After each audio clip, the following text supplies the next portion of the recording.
இன்றைக்கு கந்த கடவுள் எதிரில கண்ணாடி அபிஷேகம் செய்யறதையே அபிஷேக பொருட்களுடைய பலன்கள் என்னன்னு தெரிஞ்சுக்கலாம். கடவுளுக்கு செய்யப்படும் ஆராதனைகள் 16 வகைன்னு ஆகமங்கள் குறிப்பிடுது. அவற்றை ஷோடச உபச்சாரங்கள்னு சொல்லுவாங்க.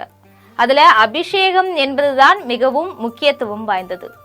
சாமி விக்கிரகங்களுக்கு நல்லெண்ணெய், பஞ்சகவ்யம், பஞ்சாமிர்தம், நெய், பால், தேன், கரும்புச்சாறு, இளநீர், பழரசம், சந்தனம், சுத்த நீர் ஆகியவற்றால அபிஷேகம் செய்யப்படுறது வழக்கம்.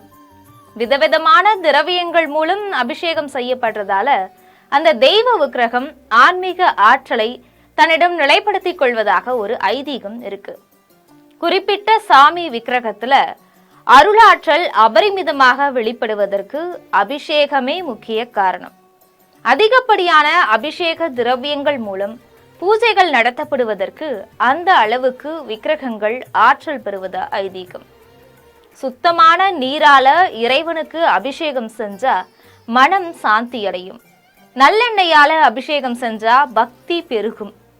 சந்தானதி தைலம் மூலமா அபிஷேகம் செஞ்சா தேக சுகம் கிடைக்கும். வாசனை திரவியங்கள் மூலம் அபிஷேகம் செஞ்சா ஆயுள் கூடும். மஞ்சள் பொடியால அபிஷேகம் செஞ்சா ராஜவசியம் ஏற்படும். நெய் அபிஷேகம் செஞ்சா மோட்சம் கிடைக்கும். பஞ்சாமிர்த அபிஷேகம் செஞ்சா தீர்க்க ஆயுள் அளிக்கும்.